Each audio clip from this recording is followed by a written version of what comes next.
Hello friends, this is Ujjwal Gahoi. Welcome to our YouTube channel, Avidya Academy.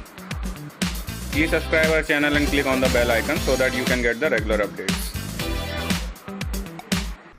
Last class में जो हमने alpha decay, beta decay, gamma decay, ठीक है, ये सब चीजें जो बताई थी, ठीक है, तो सबको समझ में आ गया ना। इलेक्ट्रॉन कैप्चर क्या है, पॉजिट्रॉन एमिशन क्या है, न्यूट्रिनो क्या होता है, एंटी न्यूट्रिनो क्या होता है, किसी भी रिएक्शन में स्पिन बैलेंस का मतलब क्या है, ठीक है। तो फिर हम आगे बढ़ रहे हैं, ठीक है। तो अब रेडियो एक्टिविटी हमें एक्चुअली में स्टार्ट करना है। तो रेडियो एक्टिविटी का मतलब तो हम समझा ही चुके थे। तो अब ऐसे मान लो कि जो रेडियो एक्टिविटी, जो आपका केमिकल काइनेटिक्स, इसमें जो आपका केमिकल काइनेटिक्स केमिस्ट्री में दिया हुआ है, रेडियो एक्टिविटी उसी का ही एक पार्ट है, ठीक है। बल्कि आप ऐसे मान लो कि उसमें जितना रेडियो एक्टिविटी दिया हुआ है, सॉरी, या जिसमें जितना उसमें डिटेल में डिस्कशन किया गया है केमिकल काइनेटिक्स में, उसका एक छोटा सा ब्रीफ इंट्रोडक्शन ही फिजिक्स में है, ठीक है। गामा डिके हम थोड़ा सा और एक बार एक्सप्लेन किए दे रहे हैं। बाकी इलेक्ट्रॉन कैप्चर हम बता ही चुके थे। अच्छा, इलेक्ट्रॉन कैप्चर में एक ध्यान रखना है, होगा क्या, जब इलेक्ट्रॉन कैप्चर में हमने बताया था कि इलेक्ट्रॉन कैप्चर क्या होगा। इलेक्ट्रॉन कैप्चर में जो न्यूक्लियस के सबसे नियरेस्ट जो इलेक्ट्रॉन है वो न्यूक्लियस के द्वारा एब्जॉर्ब कर लिया जाता है, और जब न्यूक्लियस के द्वारा उसे एब्जॉर्ब किया जाता है तो जो प्रोटॉन है वो कन्वर्ट हो जाता है किसमें, जब न्यूक्लियस के द्वारा इलेक्ट्रॉन को कैप्चर किया जाएगा तो प्रोटॉन जो है वो इलेक्ट्रॉन के साथ कंबाइन हो जाएगा और क्या बना देगा आपका, वो आपका बना देगा न्यूट्रॉन, ठीक है। और साथ में एक और पार्टिकल निकलेगा जिसे हम क्या कहेंगे, जिसे हम कहेंगे न्यूट्रिनो, ठीक। In electron capture a nucleus absorb one of its inner orbital electron with the result that a nuclear proton becomes a neutron and neutrino is emitted। तो ये ध्यान रहे, आपका न्यूट्रिनो दो फिनोमिना में एमिट होगा। एक तो पॉजिट्रॉन एमिशन में भी न्यूट्रिनो एमिट होता है और दूसरा इलेक्ट्रॉन कैप्चर में भी न्यूट्रिनो एमिट होता है, ठीक है। ये ध्यान रखना है कि जो न्यूट्रिनो है वो आपका किसमें एमिट होगा। न्यूट्रिनो आपका एमिट होगा इलेक्ट्रॉन कैप्चर में भी, और न्यूट्रिनो आपका एमिट होगा पॉजिट्रॉन एमिशन में भी, ठीक है। तो ये ध्यान रहे, ठीक। और ये जो हमने थोड़ा बहुत बताया था ना कि किस तरह से हम कहेंगे कि जो आइसोलेटेड प्रोटॉन है वो ब्रेक नहीं हो सकता है, ठीक। आइसोलेटेड न्यूट्रॉन लेकिन ब्रेक हो सकता है। तो ये सारी चीजें थोड़ा आपको ध्यान रखनी है, क्योंकि एग्जाम वगैरह में थ्योरेटिकल क्वेश्चन भी आसानी से पूछा जा सकता है, ठीक है। चलो, कॉस्मिक रेज क्या है, गामा रेज को ही हम कॉस्मिक रेज कहते हैं, ठीक है। तो कॉस्मिक रेज एक्चुअली में नॉर्मली हम क्या कहेंगे, यूनिवर्स में जितने भी हमारे स्टार्स वगैरह हैं मोस्टली सभी न्यूक्लियर फ्यूजन प्रोसेस को फॉलो करते हैं। तो उनमें जितने भी फिनोमिना है वो सब आपके न्यूक्लियर फिनोमिना होते हैं, और जब सब आपके न्यूक्लियर फिनोमिना होंगे तो न्यूक्लियर रिएक्शन जब भी होगी उसमें हमेशा कैसा रेडिएशन होगा, गामा रेडिएशन होगा, ठीक है। और वही गामा रेडिएशन जो है वो क्या कहलाता है, कॉस्मिक रेज। तो यूनिवर्स में ऐसे मान के चले आप, कॉस्मिक रेज जो है वो जनरेट होती रहती है, ठीक। लेकिन हम कहेंगे कि जो अर्थ की अपर लेयर्स हैं, मोस्ट ऑफ द जो रेडिएशन है हमारा, ठीक है, वो अर्थ की अपर लेयर के द्वारा एब्जॉर्ब कर लिया जाता है, ठीक। तो इसीलिए जो हार्मफुल रेडिएशन है वो अर्थ तक आ नहीं पाता है, ठीक है। जैसे ओजोन लेयर आपने सुना होगा, ओजोन लेयर कैसे रेडिएशन को एब्जॉर्ब कर लेती है, अल्ट्रा वायलेट रेडिएशन को एब्जॉर्ब कर लेती है, ठीक है। तो high energy atomic nuclei, mainly protons, that circle through the Milky Way galaxy of which the sun is a which the sun is a member, ठीक है, सामने sun, ठीक है। About 10 to the power 18 of them reach the earth each second. When they enter the atmosphere, they collide with the nuclei atoms in their path to produce showers of secondary particles, ठीक है। तो जैसे अर्थ में atmosphere में आपने पढ़ा होगा कई सारी लेयर्स होती हैं, ठीक है। तो जैसे आयनोस्फीयर जो है ना, एक्चुअली में जो कॉस्मिक रे जब आती हैं तो आयनोस्फीयर में जो एटम्स प्रेजेंट होते हैं वो उन रेज को एब्जॉर्ब करके आयनाइज हो जाते हैं, ठीक है। और जो हल्का फुल्का हम कहेंगे कि जो नॉन हार्मफुल रेडिएशन है उनके द्वारा फिर वो एमिट कर दिया जाता है, ठीक। तो वो हमारे अर्थ के सरफेस तक पहुंचता है जो हार्मफुल होता नहीं है, ठीक है। तो अगर वो आयनोस्फीयर में एटम्स ना हो या ये जो एब्जॉर्प्शन ना हो ना, तो ये कॉस्मिक रेज सीधे किस में आ जाएंगी, अर्थ पे आ जाएंगी, ठीक है। जैसे ओजोन लेयर आपका अल्ट्रा वायलेट रेडिएशन एमिट करता है, इसी तरह से कॉस्मिक रेज जो है वो आयनोस्फीयर के द्वारा एब्जॉर्ब कर ली जाती है। प्लस यही आयनोस्फीयर आपका काम करता है किसके लिए, यही आयनोस्फीयर आपका इलेक्ट्रोमैग्नेटिक रेज के रिफ्लेक्शन में भी काम करता है। जब आपको अब कम्युनिकेशन सिस्टम हट गया, नहीं तो कम्युनिकेशन सिस्टम में सरफेस वेव, ग्राउंड वेव, ठीक है, इस तरह से स्पेस वेव, इस तरह से कुछ इलेक्ट्रोमैग्नेटिक जो हम कहेंगे कि ट्रांसमिशन किया जाता था। ग्राउंड वेव में ग्राउंड से रिफ्लेक्शन होता था और सरफेस वेव में आयनोस्फीयर से, ठीक है।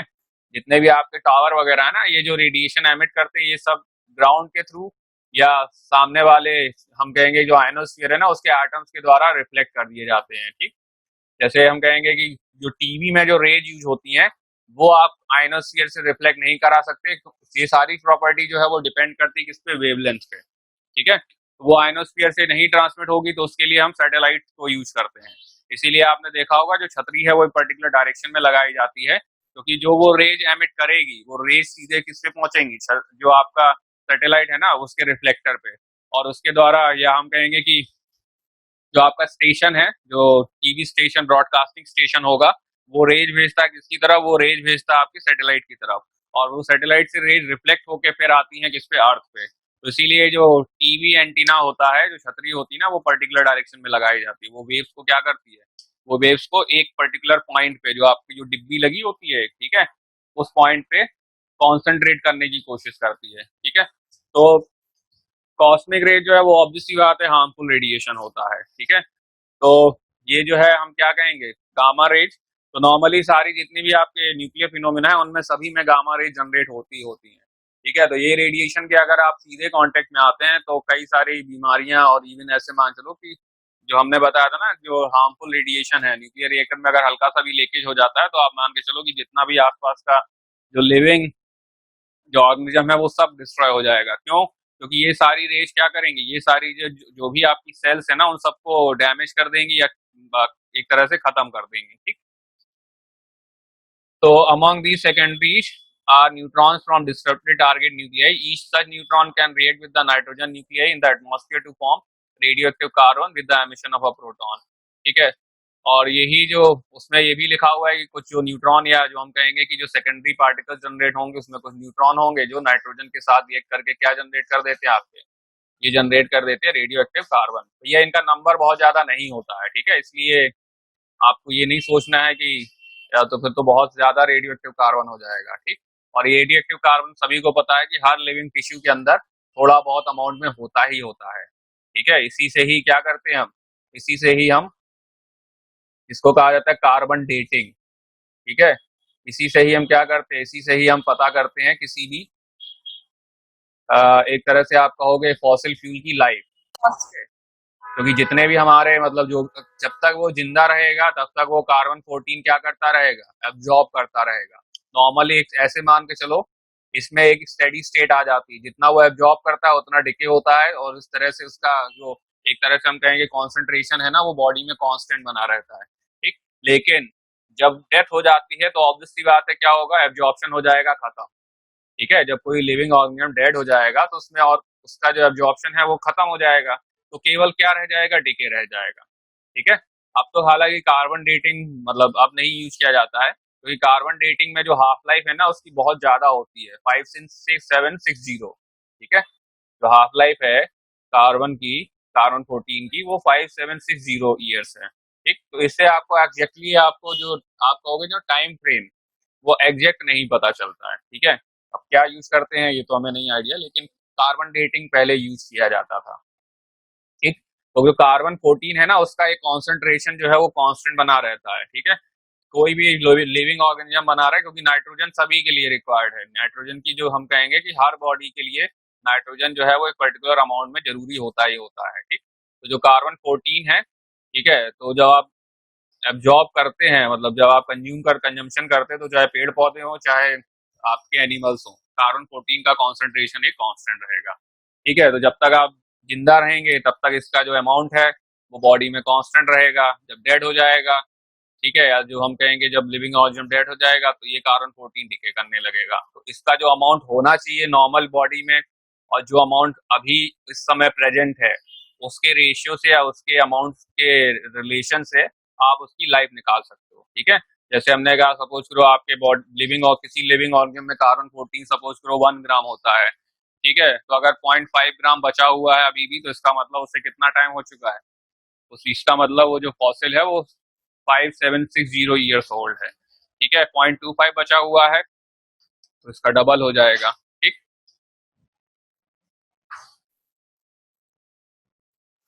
ठीक है, इसमें लिखा हुआ है total of perhaps 90 tons of radio active carbon is distributed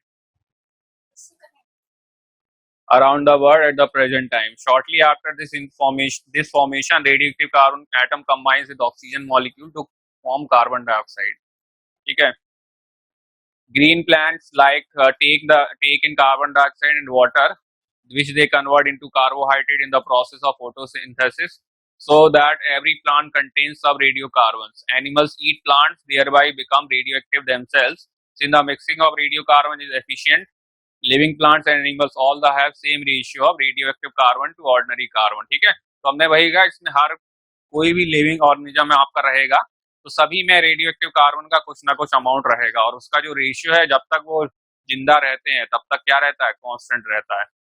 ठीक है, तो in order to measure its 14 carbon contained, each carbon is a sample from the organism that dies a time t years ago is usually converted into a gas such as carbon dioxide, which is then used to fill a spatial beta sensitivity detector. खैर ये सब तो process लिखा हुआ है, उसकी आपको जरूरत नहीं है। तो पहले तो आपको ये पता होना चाहिए, कार्बन डेटिंग पे कभी कभी एक आध क्वेश्चन आ चुका है। ठीक है, अब आएगा नहीं आएगा पता नहीं, लेकिन आपको ध्यान रखना है। ठीक, कार्बन डेटिंग का मतलब क्या है, हम कहेंगे कि हर लिविंग टिश्यू में, हर लिविंग ऑर्गेनिज्म में कार्बन 14 का एक रेशियो होता है या कार्बन 14 का एक अमाउंट होता है। तो जब तक हम कहेंगे कोई भी टिश्यू जिंदा रहेगा, ठीक है, तब तक उसमें कार्बन 14 का जो अमाउंट है वो कांस्टेंट रहेगा। ठीक, जब वो डेड हो जाता है तो वो कार्बन 14 डिके होने लगता है। ठीक है, और कार्बन 14 की जो हाफ लाइफ आती है वो 5760 ईयर्स हो जाएगी। तो जब वो डेड हो जाएगा तो कार्बन 14 डिके होता रहेगा। तो नॉर्मल लिविंग टिश्यू में जो कार्बन 14 का अमाउंट होना चाहिए, और हम कहेंगे जो प्रेजेंट जो आपके पास फॉसिल पड़ा हुआ है उसमें जो कार्बन 14 का अमाउंट है, दोनों को रिलेट करके हम क्या कर देंगे, दोनों को रिलेट करके उसकी हम लाइफ निकाल लेंगे। ठीक है, समझ में आ गया?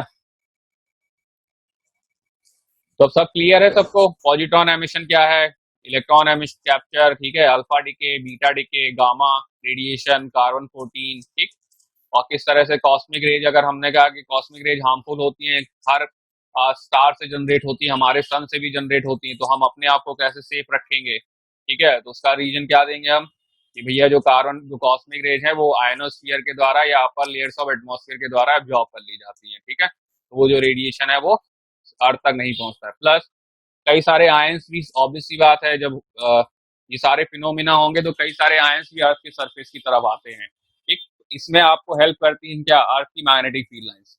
ठीक है, अगर अर्थ की मैग्नेटिक फील्ड लाइन नहीं होंगी तो ये जो सारे आयंस है ना, ये बॉडी या हम कहेंगे कि सरफेस तक आ जाएंगे।